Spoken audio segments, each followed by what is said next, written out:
What's up everyone, I'm Tim and this is my channel 40 Times Around, where we talk about everything related to motorcycles, camping, travel, and adventure. And today we're not going to be talking about any of those things. We're actually going to be getting a little bit personal. I was recently tagged in a 3x3 challenge. If you don't know what that is, basically that means I'm going to tell you 3 things you probably don't know about me, and then I'm going to tag 3 other YouTubers to do the same. And so Amanda from As the Magpie Flies actually tagged me. And if you don't know who she is, she's definitely worth checking out on her YouTube channel, As the Magpie Flies. She puts out a lot of cool vlogs about her adventures, and she actually has such a knack for making things interesting, and her edits are incredible. Definitely worth checking out. She also has a great Instagram page, Blind Thistle, where she puts out a lot of her artwork. So if you're into that kind of thing, she's super artistic, and it definitely shows in her YouTube videos. Anyways, we're gonna jump into 3 things you might not know about me right after this.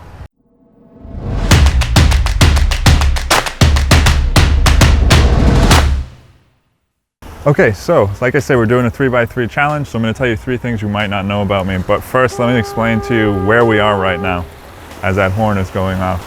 We're actually up in Portland, Maine. I flew out to Massachusetts to visit with some family, and right now we're just up exploring Maine, checking out some lighthouses and this awesome rocky coastline with these gorgeous islands around here. I mean, it's a great place. I'm actually planning on coming back up here to get to Acadia, Maine, and hopefully rent a bike while I'm out here next time.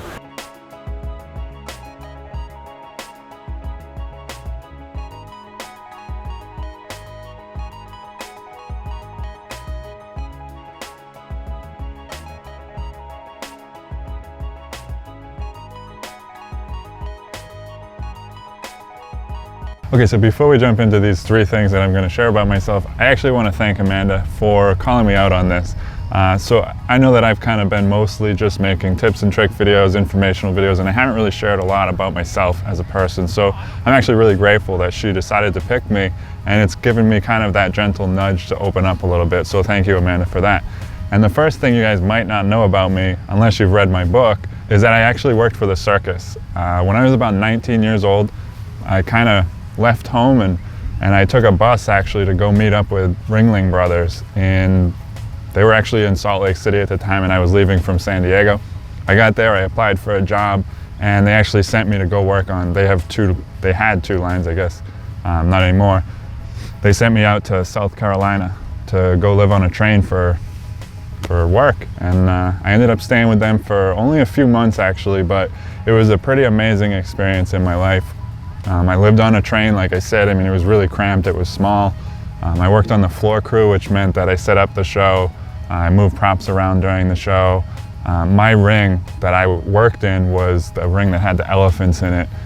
And so part of my job was to help with the elephants during the show, particularly with their droppings, which were huge and just enormous. But they were such amazing animals and so intelligent, and I just felt like there's a very deep connection with those animals in particular, but all the animals at the circus. It was a very formative experience in my life for me, especially just because of the timing of it. So working for the circus, I mean, it was short-lived because I was a little bit too young for it, if I'm being honest. I wasn't really ready for a lot of the things I was exposed to working there. But it was just an incredible experience, and it gave me that sense of adventure and started giving me a sense of travel and what that was all about. So it was really incredible, and I'm grateful that I had that experience working for Ringling Brothers. So that's the first thing you might not know about me.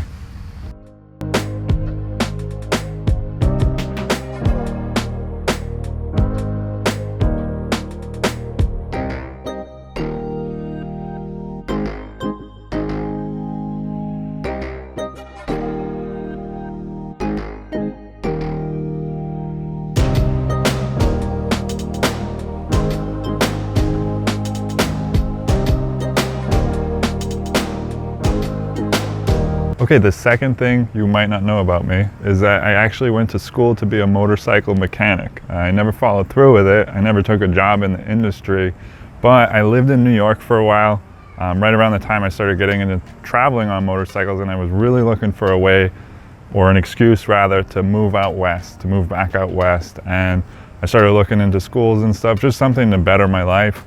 Obviously I was very passionate about motorcycles, still am, clearly. But I wanted to get out of New York, so I started looking at schools. The two big ones were MMI in Phoenix and MMI in Orlando. I actually went with the one in Phoenix because I'm a big fan of the desert, and Orlando's just kind of flat and boring, didn't have much going on. So I went to MMI. Originally I was signed up to do Harley Davidson. I actually dropped that class because as I was going through school, I sort of started deciding that, well, my plans were kind of changing. I didn't want to be a mechanic. I didn't want to be stuck in one place. I really wanted to work for a tour company, but I didn't want to work from the bottom up. I really just wanted to travel on my bike, and the bike I was going to be traveling on was a BMW R1200GS, so I decided to just focus on learning that bike, and so I ended up getting certified as a BMW tech. Like I said, I never got into the industry because in Phoenix it's kind of a flooded market because of the school being there. A lot of guys come in and they don't want to leave because it's so beautiful.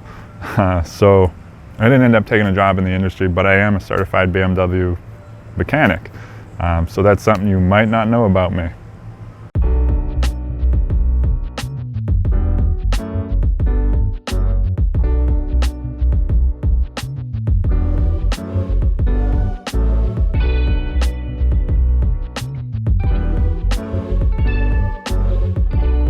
Okay, and the third thing that you may not know about me, this is kind of a big one.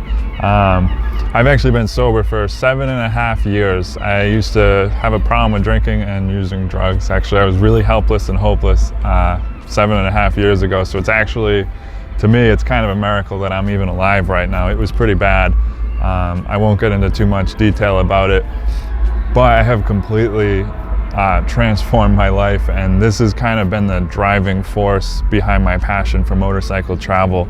After a few years of sobriety and kind of just, you know, getting my life, getting all the pieces together and putting them back together, not really knowing what to do with my life, I found a lot of direction and purpose with traveling on motorcycles. And for me, it really became almost a spiritual experience for me to ride motorcycles, and particularly to be on motorcycle adventures where there's just this sense of awe when you come around a corner and you see something you've never seen, some wild landscape, especially out in the western states. And that's part of the reason I moved out to Arizona, is because I love it so much out here, and it just makes me feel more at peace, and it really just helps me feel centered, and life is just so much better this way. And it's been an incredible journey. It's been a really amazing 7.5 years. It hasn't been without its struggles, but motorcycles has always been an outlet for me when things get tough. And I don't know if any of you guys can relate to this with any of your struggles in life, or, you know, everybody's got their issues and their problems to deal with. Everybody's got issues in life, you know, and for me, this has been a way to get out and kind of reflect on life, you know, figure things out when I'm facing a difficult decision or facing maybe a task that I'm not feeling super ready for. Motorcycles have always helped me face those kind of challenges, and it's been a big part of my sobriety. So that's the third thing you guys might not know about me unless you've read my book. Okay, so those are 3 things you might not know about me. Now it's time for me to tag 3 of you to do the same thing. And so the first one I'm going to tag, his handle on YouTube is Wild One Adventures, and I recently started checking out some of his videos. He's been leaving a lot of awesome comments on my channel, and he told me about this really cool thing he did. He actually built a teardrop trailer to attach to the back of his motorcycle. It's super cool. I really love when someone, you know, creates something like that to use for adventure and gets kind of, you know, a little more creative about things and kind of does something with their hands to better their adventure experience. So Wild One Adventures, tag you're it. You guys should definitely go check out his channel and see what he did with this trailer. It's pretty cool. And the second channel I want to tag is Pedro Mota, and he puts out some really awesome content. I don't know if he actually watches any of my videos, but his videos are great. He does a lot of really cool vlog style videos, travel videos, and he goes to some really neat places. If you guys aren't watching his channel, it's really great. It'll give you plenty of inspiration for traveling on a motorcycle. His style is actually something I'm trying to gear towards going a little more towards, but he's just got an awesome channel, so Pedro Moda, tag you're it. And the third person I'm gonna tag is NZ Johnny. I recently started watching some of his videos. He also leaves a lot of comments on my channel. Super cool guy, really down to earth. I love his videos, very informational. He does a lot of gear reviews, a lot of dual sport motorcycle videos. Got a really great accent. Love the backgrounds in a lot of his videos are pretty cool. Different from what I do. Anyways, I hope you guys got something out of this video. I know it's a little different than my usual style. I am glad I got picked to do this challenge because it was kind of nice to open up to you guys a little bit. Hopefully you guys enjoyed getting to know me a little better as a person. Anyways, that's it. Thanks for watching, and I'll see you in the next video.